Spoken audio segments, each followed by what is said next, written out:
images of glory in my mind at enlistment. Overhead a flapping red, white, and blue, filling the distance.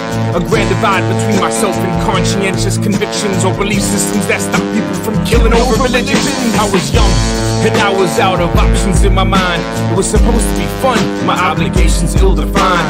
I didn't want to take charge with a gun back in my mind. Without college or riches, no dreams are realized. Well, I never have the ladder of the Marines to get me the first. Ain't nothing better than dress blues and the one spitting this verse. You see the world paying to the GI Bill, fat in the purse. My recruiter made it sound simple, a play get well rehearsed. Forever cursed to the ones who get young innocent signatures under the guise of from God and country their honor diminishes. We built a standing army when against the founders' wishes. Now free democracy conducts war games and peacekeeping missions. Ironic hypocrisy. Falling tears, raindrops from your eyes, falling rain, let it fall. I scored high in my entrance exams on ASVAB and chose the 0341 with guaranteed Hawaii track. Graduated basic, now MOS schools where I'm at. A mortar man with a 35-pound gun on my back. Plus my rifle 8 pounds and 65-pound pack. I'm 18, weigh a $195 and feel jack. 108 pounds on my back, a boot marine and Cadillacs. A short 20-mile hump, 4 quarts in my flat. After 7 miles, swearing in my right foot crack. I'm an E1, tell my sergeant I think it snapped. He's an E5, shouts profit, don't beat me crap. You got 2 feet, compensate and don't fall back. After 4 more miles, my left foot joins in the act. Only 9 more to go, I walked them all, that's a fact. 1 certificate for intestinal fortitude, not having shat. And 3 months healing, lost Hawaii to Guantanamo, rap. Sergeant de Victoire, who I met in 6th grade. Dress greens, patent leather, and a high top fade. My mind was made up, I couldn't wait to grow up so I could sign up, man up, and stop the corrupt. A champion for God and country. Just wait till they get a load of me, an unstoppable PFC. Private first class, polished brass. I wanted to kill all the black pajamas that were hiding in the grass. But with no war in sight, my plight to fight never took flight. So I trained during the day and got drunk at night. Set my sights on all types of glory. Fast forward to Afghanistan, totally different story. IEDs, enemies, no front line to see. 80 pounds of gear in the desert, I could hardly breathe. Bloodstained fatigues, very many colleagues sent home to the VA to live with PTSD. Everyday recruiters go to inner cities and ask for falling tears, raindrops from your eyes, falling rain, let it fall.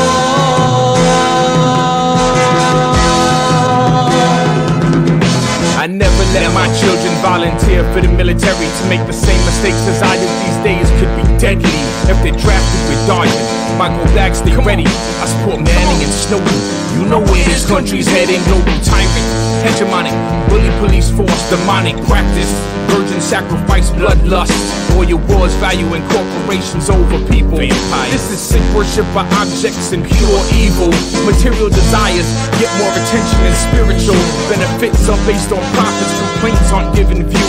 Arms manufacture, supply both sides of conflicts. Do you have a problem with any of these statements or doubt their truth? I'm a father and a veteran, and I stand for peace. Julian Assange against our commanders-in-chief. But it's hard to be better when daily demands compete. I'm not ignoring the slaughter, I'm just trying to eat like you. Falling tears, raindrops from your eyes, falling rain, let it fall.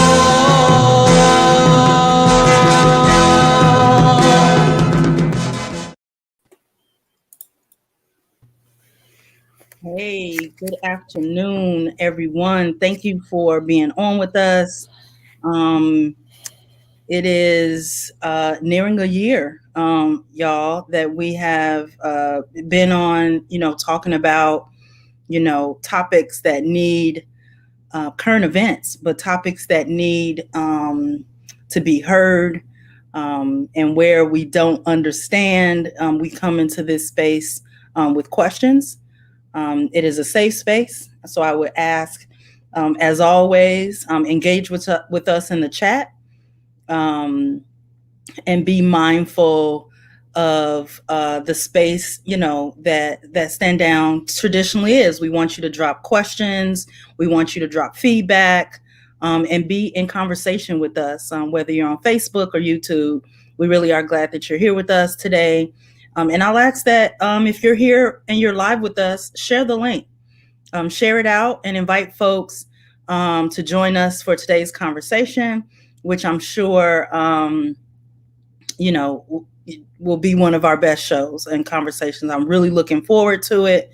And again, just happy to see you all out there, particularly the co-host, Mike and Miles. Let's, quickly go around. I want to hear your voices. Do a quick intro and let the people hear you.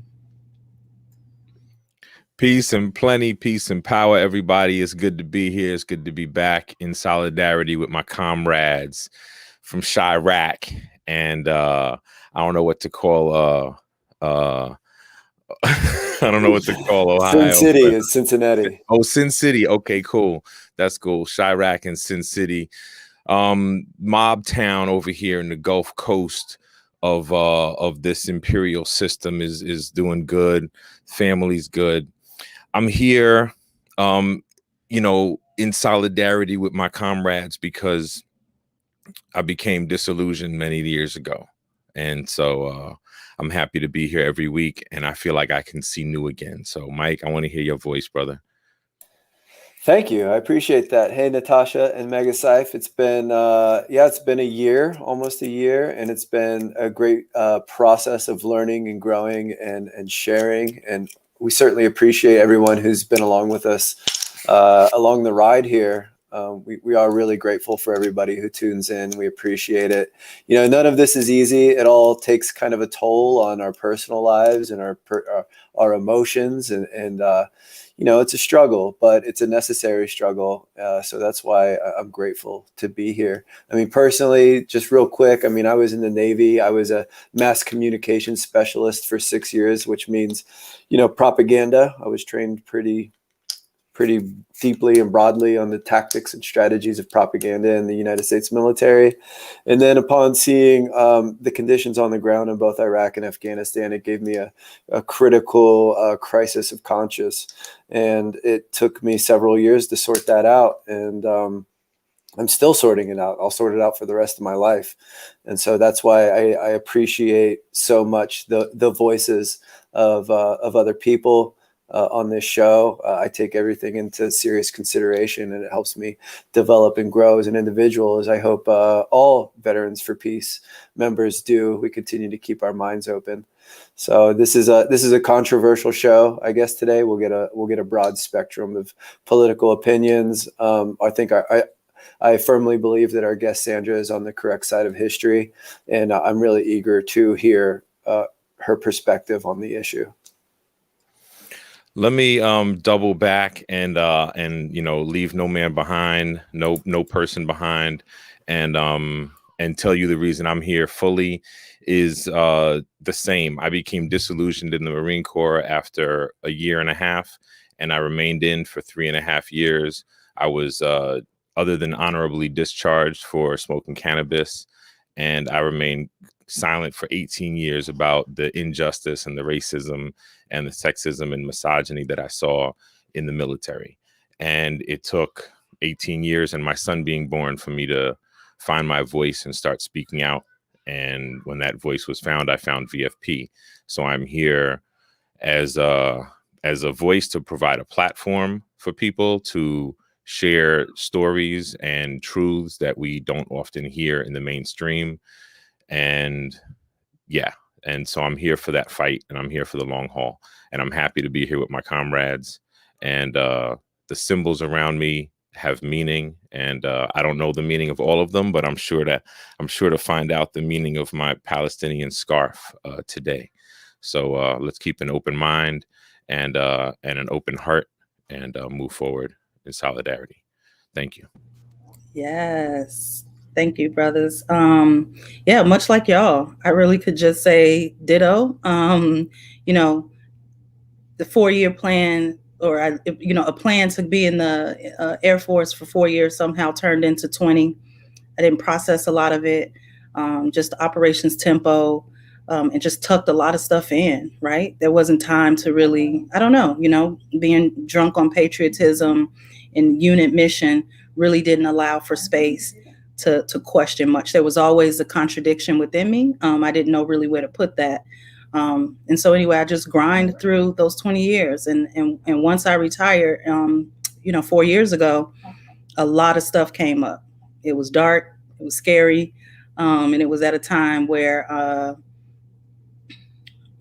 I just had so much shame around what I had participated in. I started reading my old reports, and I don't know why I put myself through that, but I tucked everything that I had earned in a box and started a process of just reading to understand what I had missed in my community in the past 20, for those 20 years. And then, a part of that, was to get engaged in the community.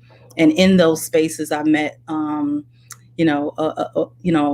over, that was a part of the VFP chapter, and was like, hey, you're not the only one that thinks like this, and it was like, what, so that was sort of my matriculation to VFP.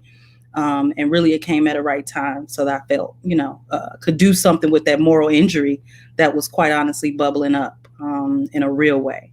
So, this space has been therapeutic, but at the same time, it's like Mike said, it does, some of these talks, we have to spend like a couple days, offline, and how we kind of chop it up, to sort of keep each other and hold each other up. So I appreciate everyone on today. This show, I believe, will leave you smarter than you came into this space. And I will ask again that if you have questions, to drop them in the chat. I will ask you to keep an open mind and own the impact of your words, because, being in community means that when we don't understand, or we have a different understanding, we yield for those who are in this space, particularly our guest. I'm excited to bring our guest on, Sandra Tamari, who is gracious to spend some time with us. Sandra, I could say so much about your long bio and the work that you have done in academia, boots on ground, to be directly impacted in so many ways. I could spend the next 10 minutes because I studied just, watching, your work is just so, just your breadth of experience. So I'm really excited for you to take the time and be on with us today. And really want to give you the floor. I won't say give you the floor, please take the floor, and, share all those things, right? But particularly start with who you are, what your organization does, and then, feel free to go from there in your presentation. And then we can get into some conversation once you're, once you feel to wrap up, and then we'll go from there. Again, thank you so much for being on with us today, Sandra. The floor is yours. Thank you, Natasha. Thank you, Miles. Thank you, Mike. I'm really honored to be with you, and thanks for this opportunity. As Natasha said, I've been doing this work for Palestine liberation for a long time. I'm a Palestinian. I was born in the US, and the reason I was born in the US and not in Palestine is because of Israel's policies to exclude as many Palestinians as they possibly can and take their land. And we can talk a little bit about how my family was dispossessed in just a bit. But I was born in Florida, grew up there in a Palestinian home, very proud of my Palestinian culture. And it wasn't until I left home to go to college at the University of Florida where I really began to understand. The word that was used earlier is controversial, that my identity was controversial to some people. I never even imagined that that was the case. That's a testimony to the way our parents protected us and raised us. But realizing that the ideas I had about the world didn't go along, right, with the majority at that point. Standing up, my introduction to activism really was the first Gulf War, and being an anti-war activist at the University of Florida in Gainesville, and being one of the very few Arabs that was willing to speak loudly and take the mic. I was naive. I was 20 years old. I didn't know what I was talking about. I didn't know anything about the world. I hadn't traveled. But what I did know is that people that looked like me were the ones that were being killed, right? That were being targeted by our government. So, it's been 30 years now that I've been doing this work. And today, I run a small Palestinian advocacy organization called the Adalah Justice Project. Adalah, A-D-A-L-A-H, is simply the Arabic word for justice. We are working very, very hard. We've been working very hard for the last several years to really shift discourse in this country, to make sure that people understand that Palestine is not as complicated as you think it is. You don't need to be a PhD to understand it. You don't have to know everything. A lot of people want to argue about the dates, get into lots of conversations about who did what when. But I hope that once we spend this time together today, that people will walk away, that everyone listening will walk away thinking, oh, this is a really simple issue. And it really is very simple. It is a story of what we know from this country. It's a story of settler colonialism, with Israel as an imperial, colonial power coming in from Europe and claiming land, using very similar kinds of rhetoric, right? Using very similar kinds of language to what we know happened here to indigenous people. That the native people, the Palestinians, were savages. The native people, the Palestinians, didn't know how to take care of the land. The native people didn't really exist. We still hear this from politicians. Palestinians don't exist. Palestine didn't exist. We hear, these really dehumanizing kinds of ideas about who the Palestinians are. And this was necessary, right? Because if you're going to destroy villages and destroy cities, and you're going to kick people out of their homes, you have to justify it in some way. And that's what happened in 1948. The colonists, that were part of a Zionist movement, we'll define Zionism in just a second, came in and, created a state for the Jewish people on Palestine. So Israel exists on top of Palestine. All the land that Israel controls today is Palestine. And they erased 750,000 Palestinians from the land. They were forced out of their homes at that time. We're here, in May 15th is the Nakba day for Palestinians. Nakba meaning the catastrophe. It's quite sad to see these current events happening on the 73rd anniversary of our Nakba. We've been fighting for that long now. 500 villages destroyed. My husband's family comes from the areas of 1948 Palestine, the parts that became Israel, the Israel proper. His family is from Jaffa, which is a town, it was a vibrant Palestinian city, just south of Tel Aviv, what's current Tel Aviv. Right now it's being targeted for, by fascists, basically. We have settlers running through their town and destroying Palestinian stores and homes. To make way, right? So in 1948, the Palestinians were pushed out to make way for Jewish settlers in the land. Zionism is the ideology that they used. Zionism is a political ideology that they wanted a Jewish supremacist state, exclusively Jewish, on that land in Palestine. It is the core of Israel. Israel is a Zionist state, meaning that when they say that they're a democratic and Jewish state, they mean that to maintain a democracy, they have to set up systems that make sure that they are always in control. They have to erase Palestinian life, even though some Palestinians remained, right? 20% of the people that live inside of Israel as citizens, right? Citizens, they have passports. 20% are there, but they don't have the same rights as Jewish Israelis. This is about as much land as possible with as few Palestinians as they possibly can. So this was 1948.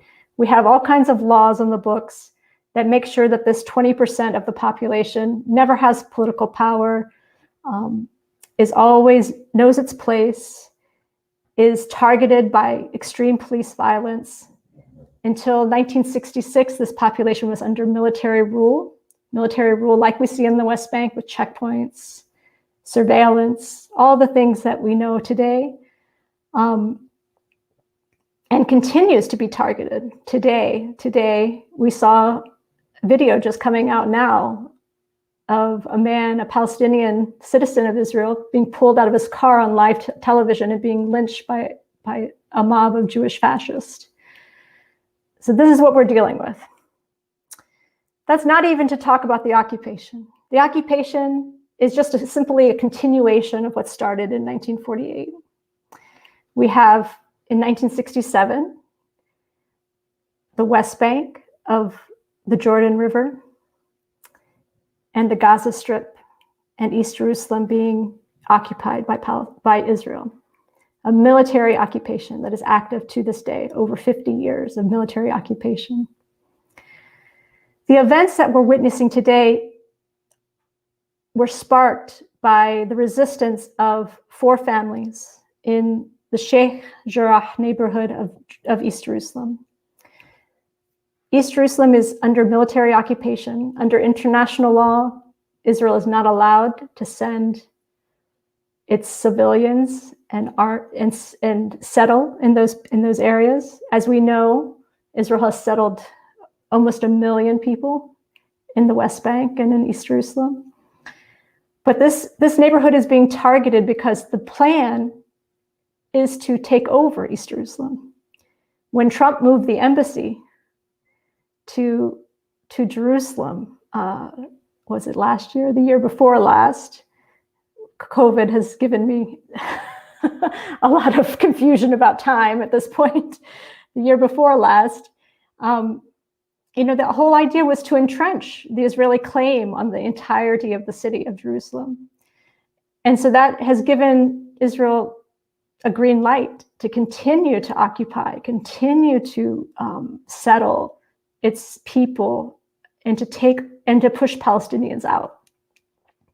So these 4 families in Sheikh Jarrah said, no, we're not going to leave. And so they mounted a huge protest. And all the credit goes to 2 young people in the Al-Kurd family, Muhammad and Muna, who have been live streaming, events in Sheikh Jarrah.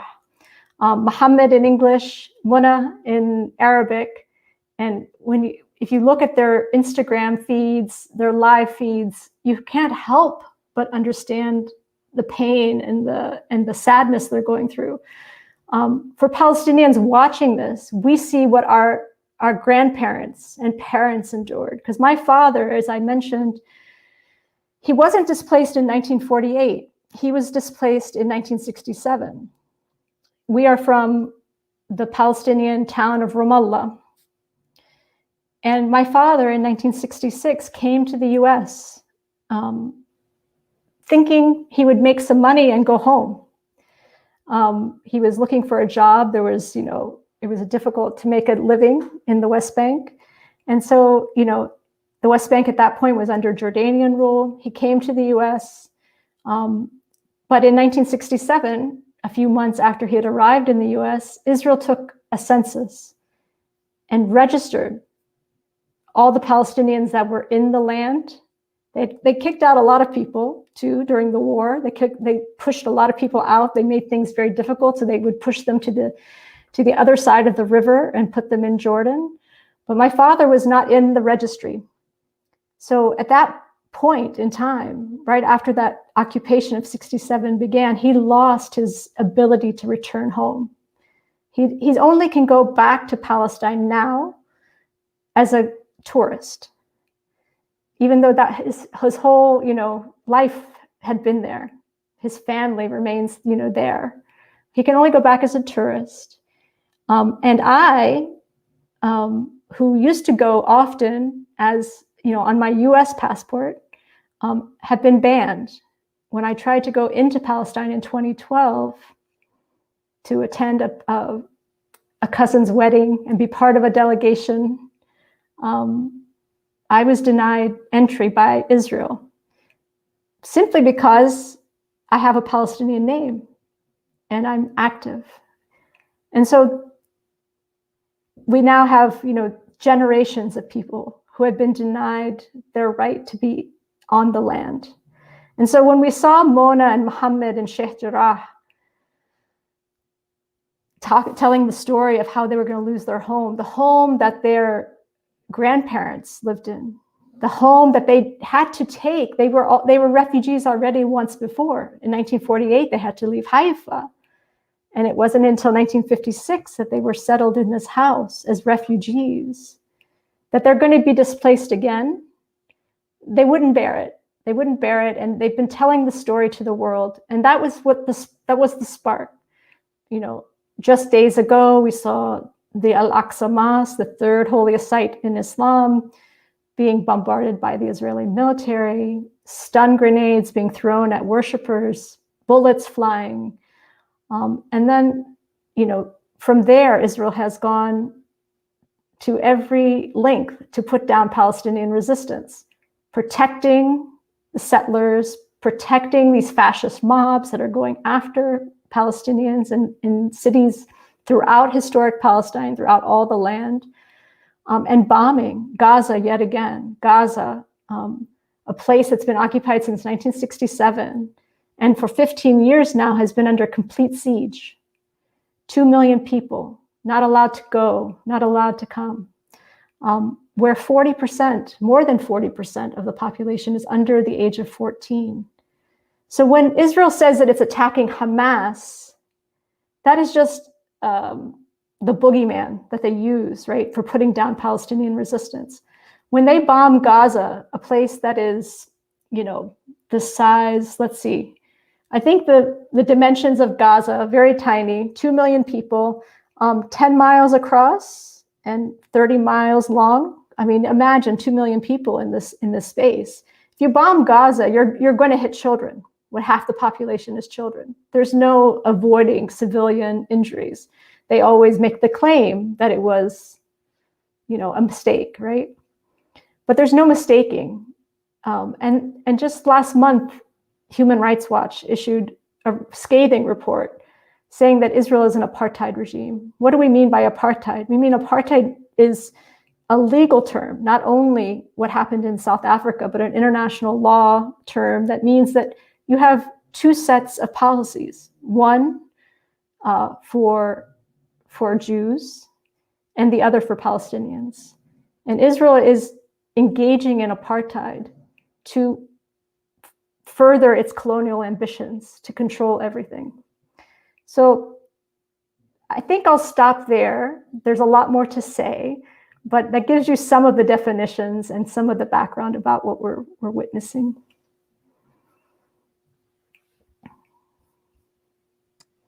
Sandra, thank you so much for being here with us. I draw so many connections from what you share. And I have just a question, a simple question about work. When I was in Cuba, I saw work being done by Cubans who weren't allowed to live on the base. Does that happen in in Palestine, in Israel? Maybe I need you to explain the question a bit more. Not allowed to live on the U.S. military bases? So are people who perhaps live in Gaza Strip, you know, working in Israel proper, but have to go home at night or go back to their families? Do they work in service jobs? Is there like, is this? It sounds to me like a police state used for human human population control, and maybe used for labor purposes, or you know, keep a prison you have a population here, you can use them for things. Yeah, it's a great question. It used to be many decades ago that Israel was more dependent on Palestinian labor. Israel knew the lessons of South Africa, the lessons of apartheid, and did not want to be overly dependent on Palestinian labor. So it barred Palestinians from taking lots of jobs. Palestinians do not have the ability they're fragmented. These areas that I'm describing are really cut off from one another. So if you live in Gaza, you can't cross into Israel to work. The unemployment rate inside of Gaza is over 60%, but they can't seek jobs outside of the enclave, right? In the West Bank, Palestinians have to apply for permits through the military regime to be able to work inside of Israel. If you or anyone in your family is involved in any political organizing whatsoever, or you've ever been arrested by the military regime for any reason, for protesting, for being in the wrong place at the wrong time, you're denied that permit. So very few people get the permits. And when you do get a permit, people that do cross in, your permit is tied to your employer. So if you speak up, you try to organize within, try to unionize, you try to do anything within the company, you're going to lose your permit. You're going to lose your job, lose your permit. So Palestinians that are desperate for work, because unemployment is very high, because the Palestinian economy has not been allowed to be developed. You can't import goods. You can't do anything. You can't export anything. So Palestinian labor is very captive. And the sad thing is that Palestinian laborers are being hired to build these Jewish-only settlements in the West Bank. They work in construction. So that's the main employer. It's really sad to think that that's how you're forced to support your family, feed your family, is by building these settlements that are on stolen Palestinian land. One of the things that Palestinians have asked for is boycott, divestment, and sanctions from Israel and from companies that do business with Israel. And we've had campaigns that target factories that are located inside Israel, including, there was a campaign against SodaStream. There's a current campaign that's against Pillsbury. They have manufacturing inside the West Bank. And always the companies come back to you and say, but, we provide Palestinians with jobs. And, we contribute to the economy, which is true. They do. Palestinians work in these factories. But Palestinian workers have been very clear that they would prefer to have their own factories. They want to work in Palestinian economy. They don't want to work for the occupier, and they only do this out of necessity at the moment. So they support the calls for boycott, divestment, and sanctions. Yeah, thanks, Sandra. That's a great explanation that helps me understand what's going on. I assume that maybe Palestinians did sometimes move back and forth between the borders, but obviously not. I'm coming to you from colonized land here in Ohio, Miami and Shawnee territory. I think a lot of Americans and veterans for peace, Veterans for Peace. Of course, we have to come to terms with the fact that we live on colonized land. But I had a question specifically about, I think we hear a lot in the news and in the media. Of course, if you watch American news, you'll never learn anything about what's actually happening in Palestine. I mean, anything across the spectrum, the liberal spectrum, from NBC to CBS to whatever, CNN.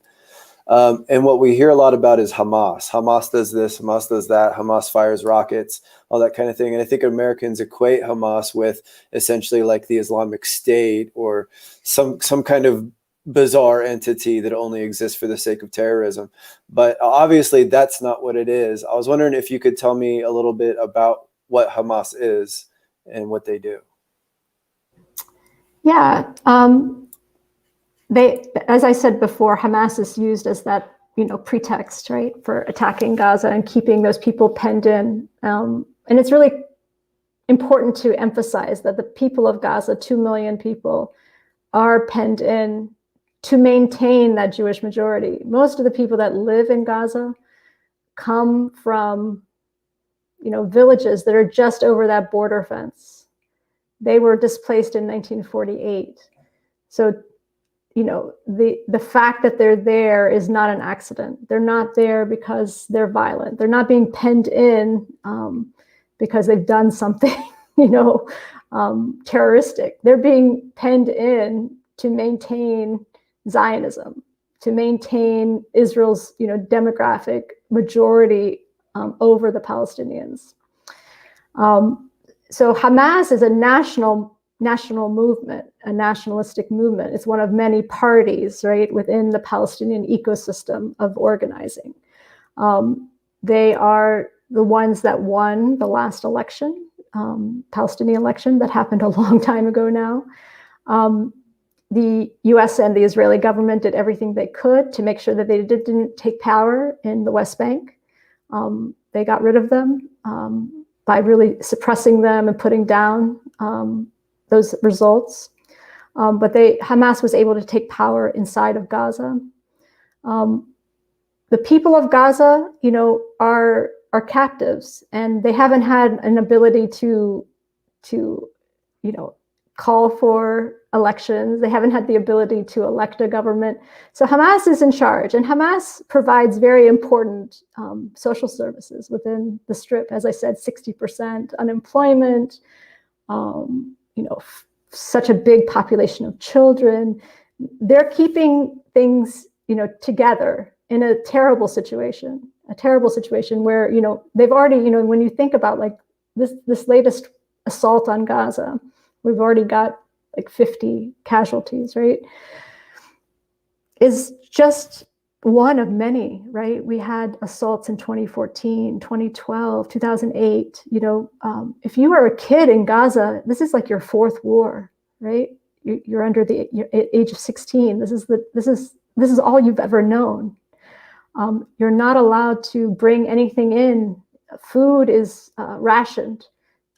During the 2014 war, Israeli officials said that they allowed enough food, enough caloric rations for the people of Gaza to survive. I mean, this is the sickness that we're dealing with. Just survival. There's no clean water. There's electricity for 4 hours a day. So the idea that we're going to focus on Hamas versus the structural violence that is happening inside Gaza is really just distraction. And unfortunately it works because there's so much Islamophobia. There's so much fear of the other. Palestinians are people that are very diverse. We're people that are Christian and Muslim and Jewish. We are people who have very many political beliefs on the spectrum, from really leftist socialist politics to more religious ideas about the future of Palestine. And Hamas is what the people of Gaza chose. It was what the people of Palestine chose.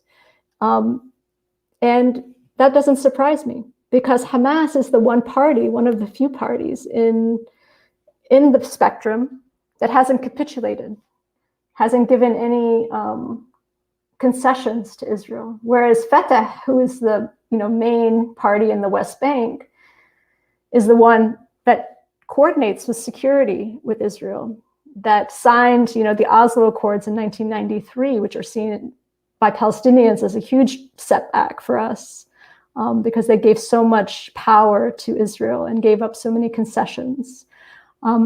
So this is the political system that we currently have. But what we're, I would say that there's a lot of hope that young people are changing the political trajectory. As I mentioned, Mohammed and Muna and Sheikh Jarrah are really part of a sweeping, change in the country, and led by young people. And really, what's really quite amazing, and it's not getting press, and maybe the story will come out eventually, is it's a lot of queer and transgender folks in Palestine that are leading this movement. And it's beautiful to watch, because these are people that, Adalah Justice Project has been, partnering with, because we've always been concerned about the future of Palestine after liberation. Like, we don't want a Palestine that's replicating all the things that we're suffering from now. We don't want a Palestine that is patriarchal. We don't want a Palestine that is closed. We want a Palestine that's diverse, open, feminist, has all of these things that, why fight for revolution? Why fight for change if you're going to simply be, building up the same systems of oppression? So I'm really hopeful that these people that are pushing forward today and fighting today are building a new world. Thank you, Sandra, for just, really edifying in a way that is quite honestly common sense.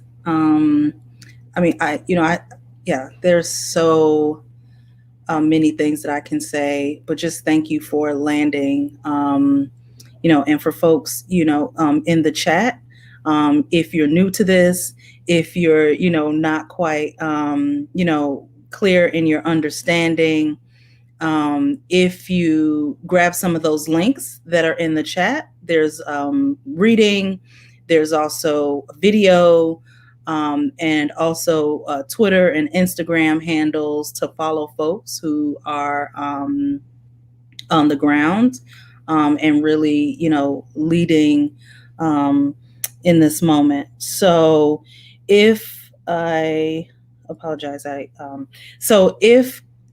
one thing that I think is so, I don't know what word to use, so I'm just going to say intriguing about you is sort of the intersectionality of your work. And I'm curious if you can sort of talk a little bit about, I know you're based in St. Louis, and really did, dynamic organizing work around Ferguson uprising. But, more than that, share a little bit about how your experiences and your work around liberation for the people in Palestine.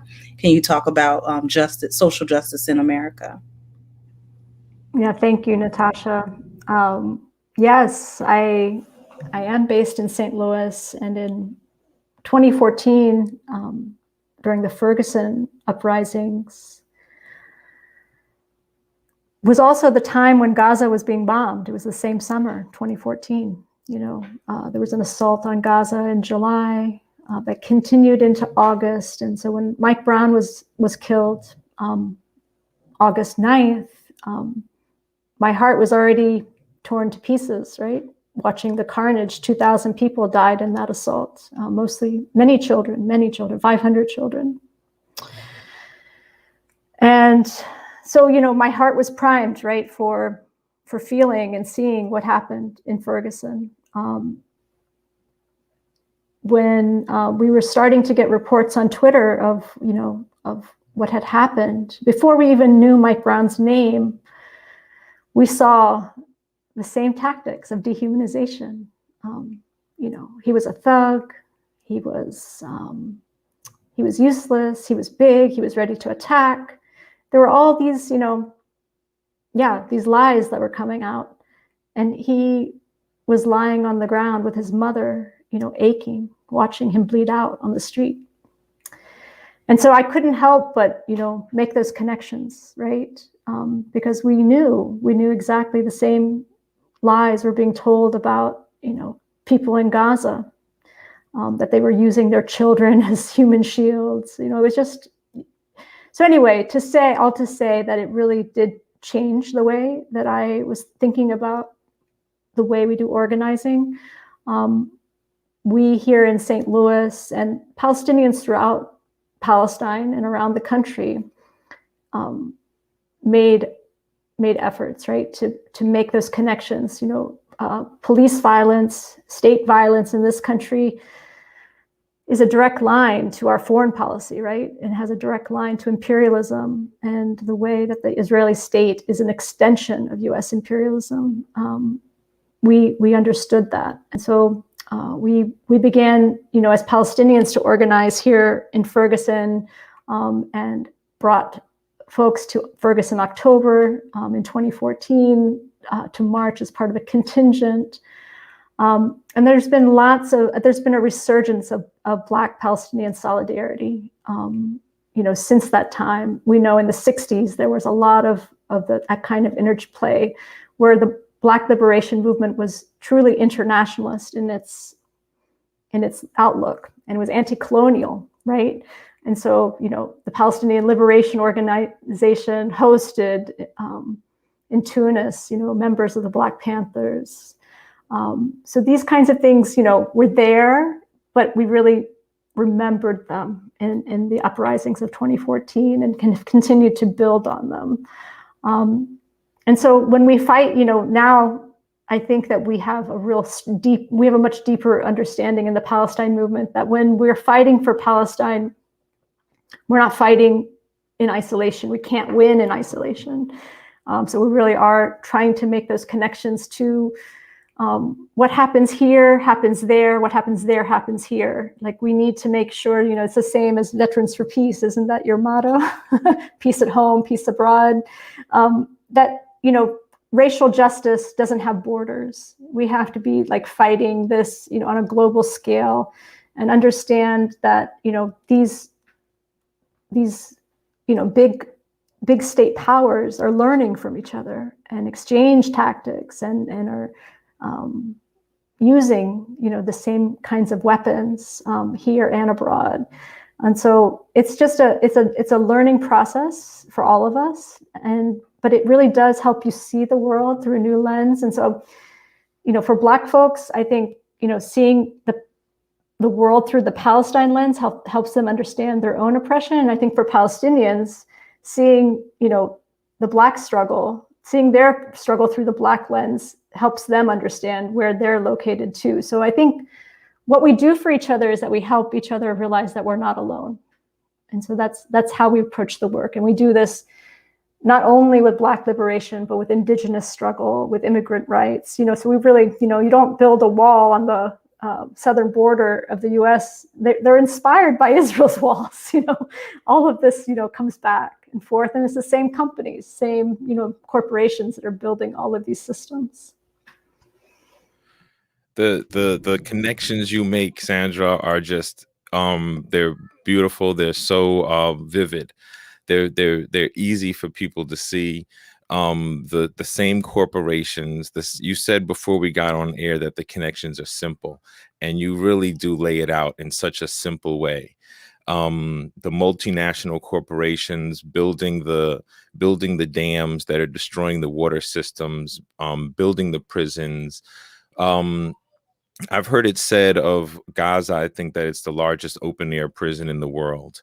And a connection to here would be the largest prison population in the world, with 48%, almost 50% of the inmates being Black men, just making up 12% of the US population. You know, we have millions of, almost half of our men are in prison, and then we have killer cops and citizens killing others.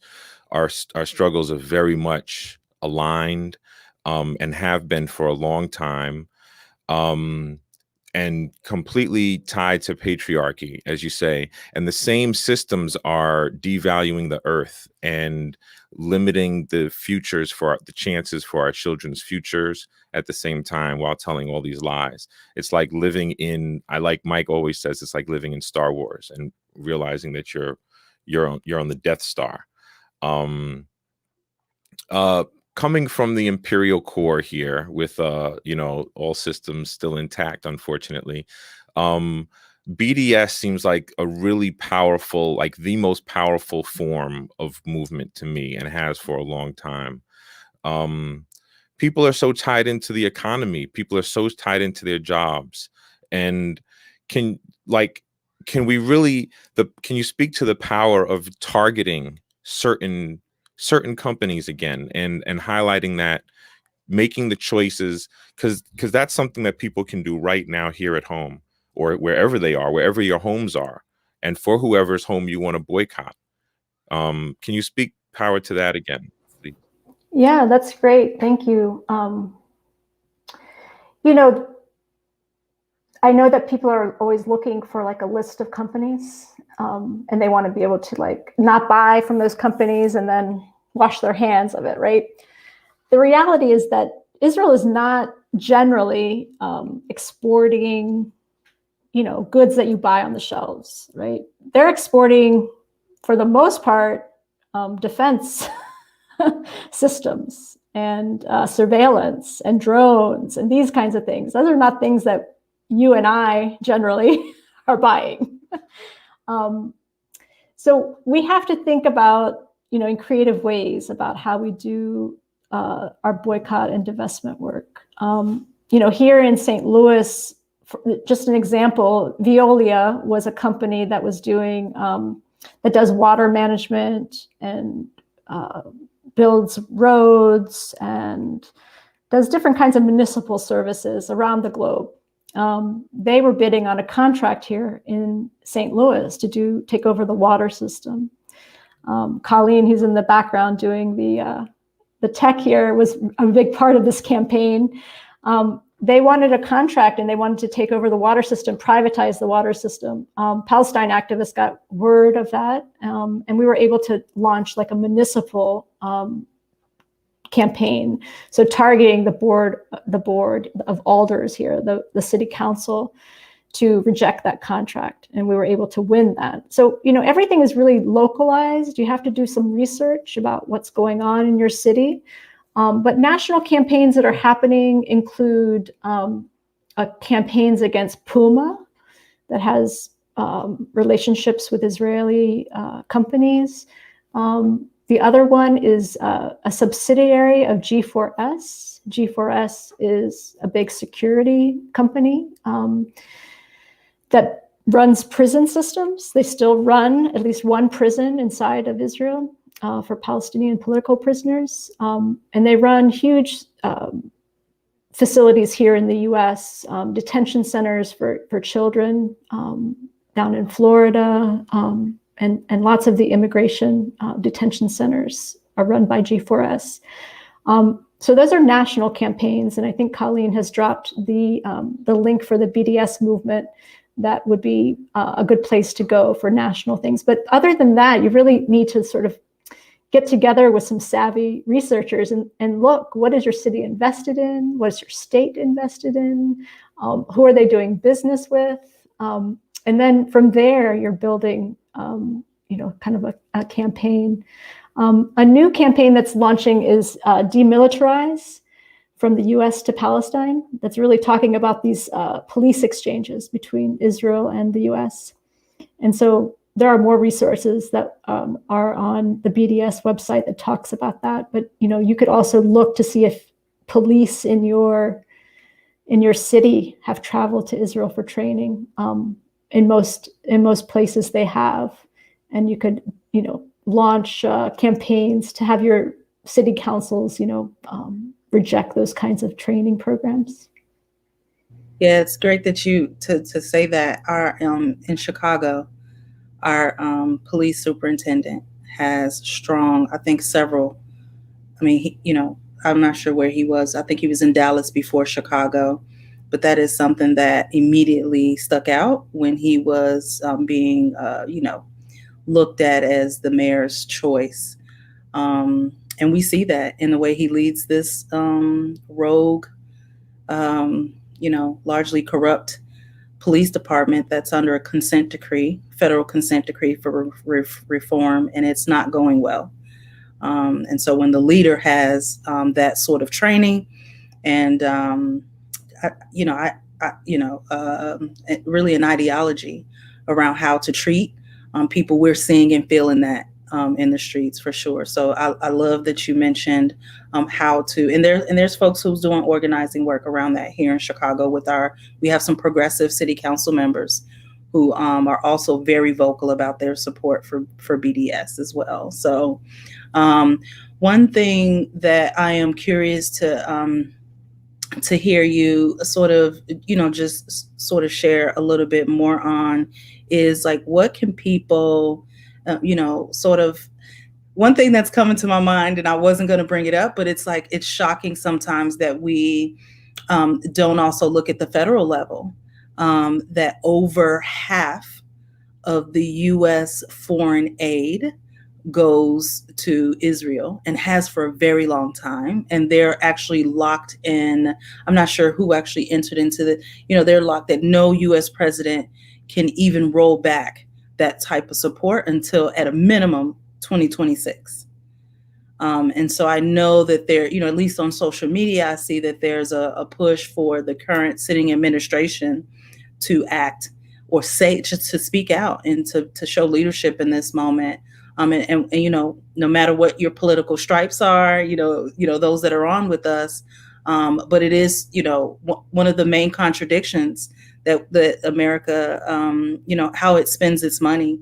And then to know that it is largely backed, that money goes to the military.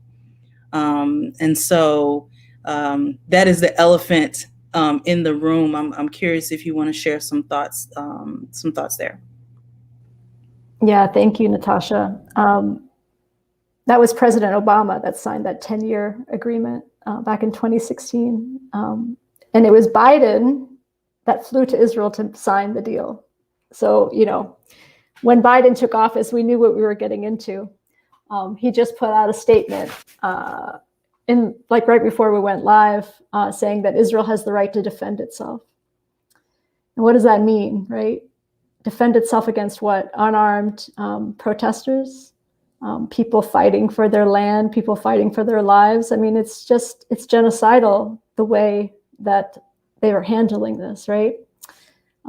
We don't expect much, but we do have a few, amazing people now that have been elected to Congress that are speaking out. 24 members of the House today put out a letter, condemning the forcible transfer of these families from Sheikh Jarrah. More and more of our members of Congress, led by the squad, are saying, we have to stop the flow of weapons and military funding to Israel. So as a good first step, there is one piece of legislation right now in the House that you can ask your member of Congress to support. It's a bill that was introduced just last month by Representative Betty McCollum in Minnesota. Very simply saying that US funds shouldn't be used to put Palestinian kids in prison. Pretty simple. Are you for kids going to prison or not? It shouldn't be used, US funding shouldn't be used to tear down, destroy Palestinian homes. And US funding shouldn't be used to take more Palestinian land, annex more land. It's a bare minimum. It's right. But Palestinians are not, stopping at that. We're seeing this political moment. We have to turn this dark moment in our history into something more, into something bigger and some more action, because we're seeing the outrage. People are seeing first, up close. Social media has changed the game. We don't need to rely on CNN anymore. People are seeing what the violence is and how lopsided. This is not a war between two people, two nations. This is an unarmed people being decimated by one of the largest militaries in the world. So Palestinians have always said the U.S. has to stop its complicity in all of this. We're not waiting on Congress, to legislate that, but we are demanding that they at least introduce the idea to shift the narrative. We're pushing members of Congress to introduce legislation to sanction Israel, because they're ready to sign on to sanction Saudi Arabia over Yemen, because Saudi Arabia is a Muslim country and, they have their own, they can do that, right? They're not willing to do it for Israel. They're terrified of being called anti-Semitic. The reality is that Judaism has nothing to do with ethnic cleansing, home demolitions, imprisoning children. That is the most absurd idea. What is the Jewish faith? I mean, I don't think we go anywhere in that faith and they tell you to do these things. We have to separate the idea of the political ideology of Zionism and the Jewish faith. And really people need to just understand that there is a right side of history. There is a right and wrong. And when we're talking about two sides, we're not talking about, two religions or Palestinians versus Jewish Israelis. I really think that we're seeing a growing movement here in the US where you have people that are wedded to anachronistic colonial ideas, and a growing diverse movement of people who say, our freedoms are bound together, that we need to all be free. So, I would push you all to adopt, the call for sanctions. We're not talking about punishing, an entire people. We're talking about targeted sanctions against the perpetrators of this violence. And in Israel, we can find plenty of those people, and we can end our complicity in this carnage. And that's what we hope that we will get to soon.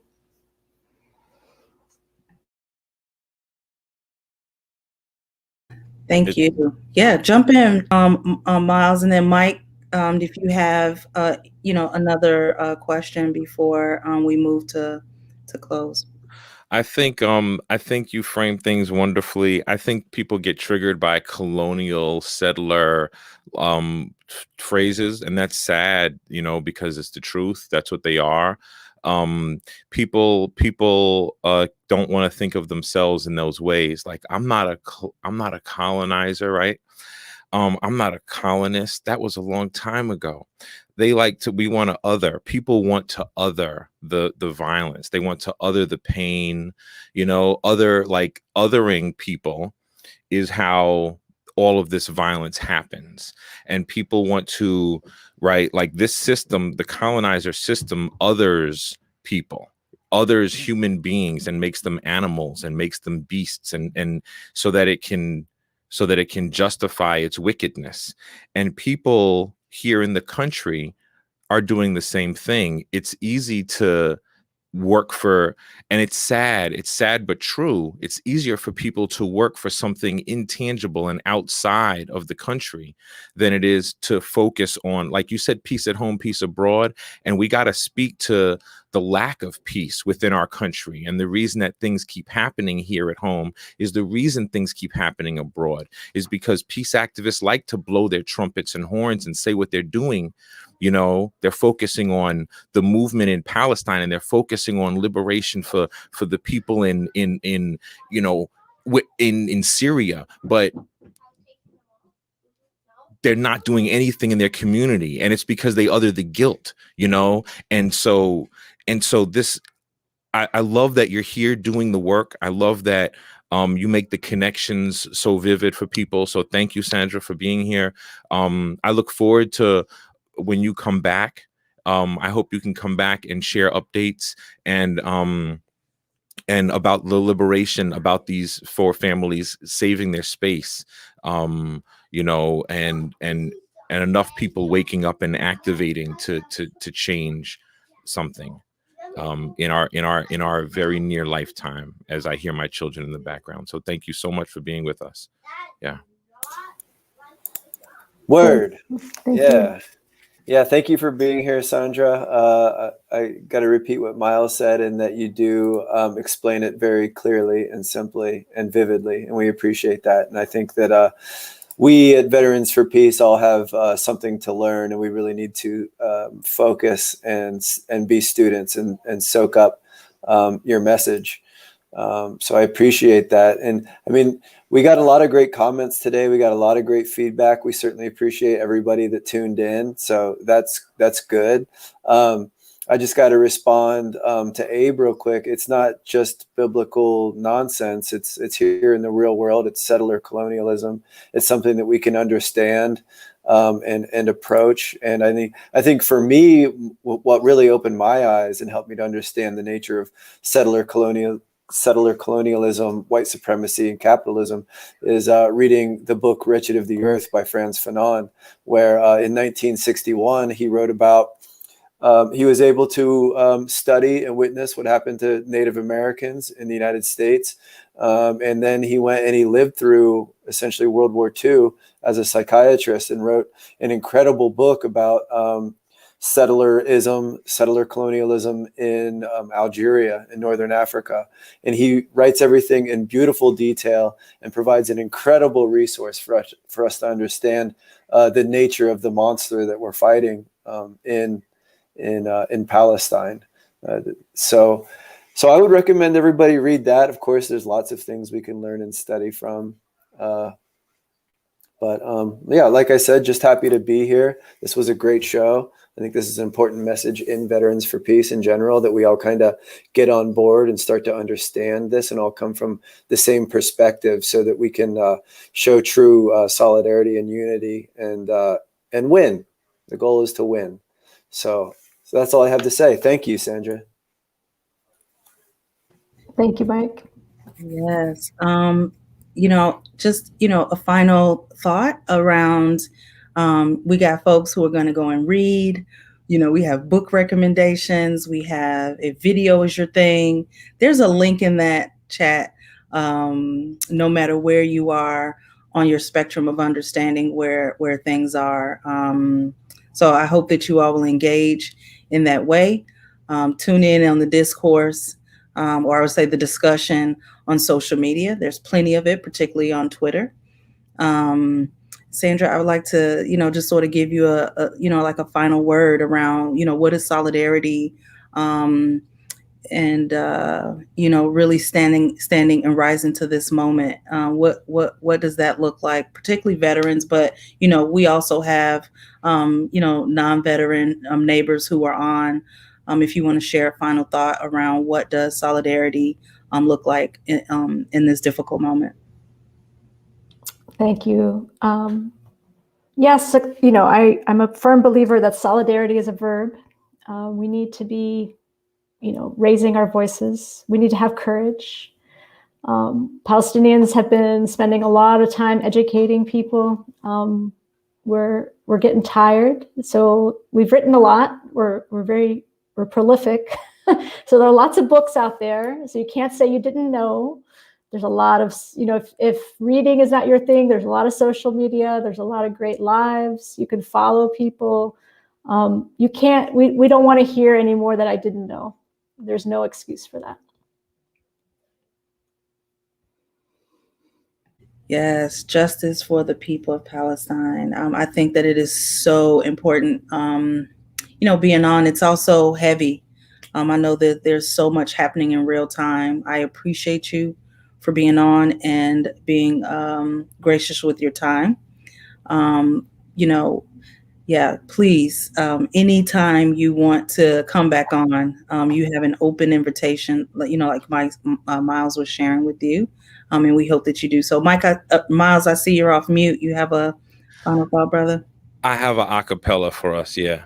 Okay. The horrors of global war, the saga of dominion, of man over man in his fight over religions, over women, over children, over land, or the killing of the villains is dwarfed by the number of civilian lives lost. Collateral damage, they name the cost. Impersonal titles help dehumanize the loss. So we protest wars, but keep supporting their cost. Our tax revenue goes to the war machine boss on his gilded horse, expensive suit and tie, blood money filled briefcase, legal at his side, with the eagle on his side. So much evil in his eye, he cannot see that Palestine suffers apartheid. So I ride for the freedom of Gaza to this beat. Uprise on the legion for a peaceful defeat. My allegiance worn proudly, never discreet. It's a badge of honor to be with veterans for peace.